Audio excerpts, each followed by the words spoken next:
Hi hello नमस्कार. मी सोनम. स्वागत आहे तुमचं वेद मराठी मनाचामध्ये. आणि आज निमित्त खास आहे कारण की नवा मराठी चित्रपट प्रेक्षकांच्या भेटीला येतो आहे, तो म्हणजे स्वरगंधर्व सुधीर फडके. आणि माझ्यासोबत सागर सर आहे. सर, खूप खूप स्वागत आहे. एकंदरीत ट्रेलर टीजर कमाल झाला आहे आणि आता ट्रेलरचं लॉन्च तर राज ठाकरेंच्या हस्ते झालं आहे, ते फारच चर्चेत आहे. काय भावना आहेत सध्या चित्रपटाबद्दल आणि तुमच्या भूमिकेबद्दल? मुळात एका खूप मोठ्या अभिजात कलाकाराची जी कला लोकांच्या भेटीला येते आहे. खूप मोठं काम केलेली ही दोन माणसं, गदी माडगूळकर आणि सुधीर फडके म्हणजेच बाबूजी, यांनी त्यांच्या आयुष्यात भोगलेलं कष्ट आणि त्यातून त्यांची विकसित झालेली प्रतिभा, आणि ते करत असताना सुद्धा त्याच्यामधली त्याचं मोल जे आहे, असं वरवरची कविता वरवरचं संगीत असं नाही आहे. त्यांच्या प्रत्येक कलेतून, त्यांच्या कवितेतून, त्यांच्या गाण्यातून आणि त्यांच्या संगीतातून त्यांचं जगणं प्रतिबिंबित होतं. हे त्यांनी ज्या कष्टातून आयुष्य काढलेलं आहे, त्या दरम्यान त्यांनी बघितलेलं जे जग आहे, जे भोगलेलं जग आहे, परत ते ज्या ज्या परिस्थितीतून येतात, म्हणजे ते राजकीय परिस्थिती, तत्कालीन राजकीय परिस्थिती असेल, सामाजिक परिस्थिती असेल, आर्थिक परिस्थिती असेल, याचे सगळे पडसाद त्या त्या माणसाच्या, त्या कलाकाराच्या मनावर उमटत असतात आणि ते सगळे त्याच्या कलेमध्ये प्रतिबिंबित होत असतात. आणि हे सगळं त्यांचं आयुष्य जे आहे की 19वे अख्खं शतक म्हणायला हरकत नाही, निम्म्यापेक्षा पाऊण शतक, त्या दरम्यान त्यांना दिसलेलं जीवन त्यांच्या कलेतून प्रतिबिंबित होतं. आणि त्याच्यामध्ये त्यांनी केलेली कलाकृती जी आहे इतकी असामान्य आहे. त्यातलं गीत रामायण हे तर खूप मोठं उदाहरण आहे की जे आजही चर्चिलं जातं. जी 56 गाणी त्यांनी त्याच्यामध्ये केलेली आहेत, लिहिलेली आहेत आणि यांनी संगीतबद्ध केलेली आहेत. तर अशा एका अद्वितीय, अशा एका प्रतिभासंपन्न जोडीची ओळख या नव्या पिढीला पुन्हा एकदा होते आहे. कारण सध्याची ही जी फेज आहे की ज्या गॅझेटच्या फेजमध्ये आपण इतिहासाकडे बघण्याचं थोडंफार टाळतो, तर त्या इतिहासातल्या चांगल्या ज्या गोष्टी आहेत त्या परत वेचल्या जाव्यात, परत बघितल्या जाव्यात आणि त्याच्यामुळं काही स्फूर्ती आपल्याला, आपण काम करत असताना आपल्या जगण्यात मिळते का, याचा शोध घ्यावा. आणि ही एक त्यामुळं नवीन पिढीला एक पर्वणी आहे असं मी म्हणतो हा सिनेमा म्हणजे. कमाल. आणि खरंच आमची जी पिढी आहे ती ऐकणं किंवा पाहणं जास्त पसंत करते वाचण्यापेक्षा. तर खूप छान चित्रपट आता आमच्या सगळ्यांच्या भेटीला येतो आहे. तुम्ही गदिमांची भूमिका साकारत आहात. याआधी पण तुम्ही ती भूमिका साकारली आहे. तर एकंदरीत परत तीच भूमिका आणि याआधीचं कॅरेक्टर परत थोडं अजून चेंजेस करून आत्ता साकारणारं कॅरेक्टर, तर काय चॅलेंजेस होते किंवा ते तसंच दिसायला पाहिजे का, किंवा काय भावना होत्या त्यावेळेस? नाही, मुळात कॅरिकेचर नक्कीच केलेलं नाही आहे. पहिल्यांदा भाई नावाचा चित्रपट जो होता, जो महेश मांजरेकरांनी दिग्दर्शित केलेला होता, त्याच्यामध्ये त्या कॅरेक्टरची लांबी कमी होती, पण सीन चांगले होते. 1-2च सीन होते आणि त्यांनी छान डिरेक्ट पण केलेले होते ते. पण या सिनेमामध्ये बाबूजींच्या बरोबरचं त्यांचं जे नातं आहे गदिमांचं, हे बाबूजींचं पुलंच्या बरोबर असलेल्या नात्यापेक्षा वेगळ्या पद्धतीचं आहे. या दोघांनी जास्त एकत्र काम केलेलं आहे. यांची गाणी आणि त्यांचं संगीत, गीत रामायण मगाशी मी म्हटल्याप्रमाणे या दोघांचंच आहे की जे म्हणतात की आम्ही स्वतः केलं नाही, आमच्याकडनं करवून घेतलं गेलं. तर त्याच्यामुळे या दोघांचा सहवास हा कलेच्या दृष्टीनं जास्त येत गेलेला आहे. त्यामुळे साहजिकच जेव्हा पुलंचा बायोपिक बनतो, त्याच्यामध्ये गदिमांचं असलेलं स्थान हे बाबूजींच्या मानानं थोडं कमीच असणार होतं. त्याला म्हणजे कुणीच काही करू शकत नव्हतं. पण याच्यामध्ये मात्र एक खूप महत्त्वाचं कॅरेक्टर ते आहे त्यांच्या जगण्यामध्ये, कारण ते दोघांच्यात एक वेगळं अद्वैत होतं. दोघं मित्र होते खूप. दोघांचं एकमेकांच्या वर प्रचंड प्रेम होतं, आदर होता एकमेकाच्या कलेबद्दल. आणि त्या कलेसाठी त्यांच्यात झालेली भांडणं पण आहेत. जे किस्से बरेचसे आहेत ते लुटूपुटीची भांडणं आहेत की ते आणखी चांगलं कसं व्हावं, किंवा तुझं कसं बरोबर आहे, की तुझं बरोबर आहे की माझं बरोबर आहे.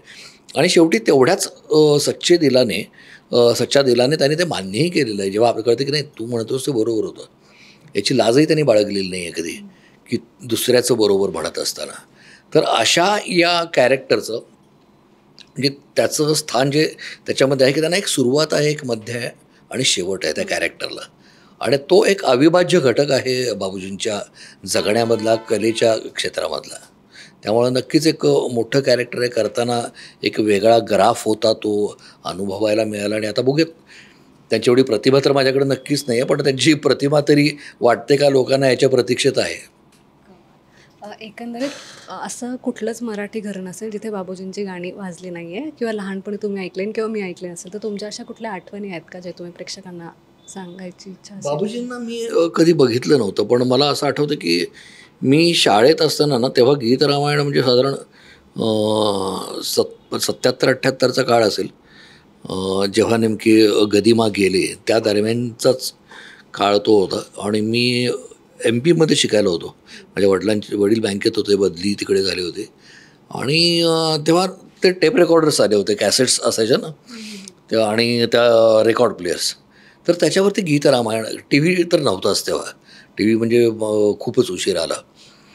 तर ती गाणी ऐकायचं ते मला अजूनही चांगलं आठवतं की एक मध्य प्रदेशामध्ये जिथे हिंदी भाषिक आहेत तिथे मला ही गीत रामायणाच्या कॅसेट्स सतत ऐकल्याचं अजूनही चांगलं आठवतं. आणि त्या वडिलांनी अत्यंत सुबक अक्षरामध्ये गीत रामायण भाग 1, भाग 2, 3, 4 असं त्या कॅसेटच्या मागे प्रेल लावलेल्या, तेवढा माझा एक मेमरी माझी गीत रामायणाबद्दलची अजूनही आहे. एक शेवटचा प्रश्न की चित्रपट जेव्हा शूट करत होते किंवा एखादा कुठला असा सीन असेल की जो नेहमी तुमच्या स्मरणात राहील? एक खूपच गोड आणि छान सीन आहे की जो स्क्रिप्टमध्ये नव्हता. अ, एकदा सकाळी 12 वाजता आमचं पॅकअप झालं, कारण पाऊस पडायला लागला. आणि एक्सटिरियर त्या दिवशीचा प्लॅन होता. तर ते पावसामुळं ते होणं शक्य नव्हतं. त्यामुळे व्हॅनिटीमध्ये मी, सुनील, योगेश बसलो होतो की आता पॅकअप करायचं थोड्या वेळ लंच करून वगैरे. मग बोलता बोलता योगेश असं कळलं की योगेश म्हणाले की अरे यार, गदिमांचा आणखीन एक सीन मी लिहिला होता, पण तो नाही, आता मी नंतर काढला. तो म्हटलं काय होता सीन? तर त्यानं तो जो त्याच्या डोक्यात सीन होता तो आम्हाला सांगितला. म्हटलं अरे बघ ना, करूयात मग, काय हरकत नाही. मग त्याने विचार केला आणि नुसती जोड म्हणून नव्हे, पण त्याला तो म्हटलं की नाही यार, यार इथं बसू शकतो, करूया. आणि आता रिकामा वेळ आहेच, तुम्ही दोघंही आहात आणि बाकी सगळेही आहेत. मग आम्ही DOPंशी चर्चा केली, म्हणजे चला करूयात. आणि 10 मिनटात त्याने परत तो सीन लिहून काढला. आणि तो सीन लिहून काढल्यानंतर तो जो सीन झालेला आहे तो अख्ख्या सिनेमामधला एक खूप महत्त्वाचा सीन झालेला आहे की जो गदिमांचा शेवटचा सीन आहे. आणि ते खूप आजारी आहेत त्यावेळी त्यांच्या शेवटच्या ह्याच्यामध्ये, आणि त्यांनी गाणं लिहिणं बंद केलेलं आहे. तर त्यांना त्या अवस्थेतून बाहेर काढण्यासाठी बाबूजी येतात. म्हणतात की यांना याच्यातून जर बरं करायचं असेल तर त्यांना कविता आणि हेच बाहेर काढू शकतं. म्हणून ते गाणं, तुम्ही गाणं लिहायला सुरुवात करा परत म्हणून सांगायला आलेले आहेत. आणि ते त्यांना एक माझं शेवटचं गाणं म्हणून गाणं देतात. तर असा तो एक फारच वेगळा सीन आहे आणि जो सगळ्यांचाच आमचा कलाकारांचा आवडता सीन आहे. तर तो एक खूप महत्त्वाचा सीन वाटतो मला या सिनेमामधला. 1 तारखेला चित्रपट येतोय, काय अपील कराल प्रेक्षकांना? प्रेक्षकांना अपील एक हेच करेन की 1 मेला जाऊन हा चित्रपटगृहामध्ये आपल्या कुटुंबियांसमवेत, मित्रांसमवेत जरूर पहा. पण त्याहीपेक्षा महत्त्वाचं आवाहन मला असं करायचं आहे की या लोकांनी जे आपल्याला देऊन ठेवलेलं आहे ना, ते आपल्यावर केलेले उपकार आहेत. तर त्यांचं हे जे कार्य आहे हे चित्रपट स्वरूपामध्ये थिएटरमध्ये जाऊन आपण पाहावं, हे खरं तर प्रत्येक मराठी माणसाचं देणं लागतो आपण. तर ते देणं किमान जाऊन आपण चित्रपटगृहामध्ये द्यावं. त्यामुळे ही एक त्या दोघांनाही दिलेली श्रद्धांजली असेल, त्यांच्या कामाबद्दल व्यक्त केलेला आदर असेल, आणि ते काम आणि तुम्हाला तुमचं जगणं पण शिकवून जाईल. थँक्यू.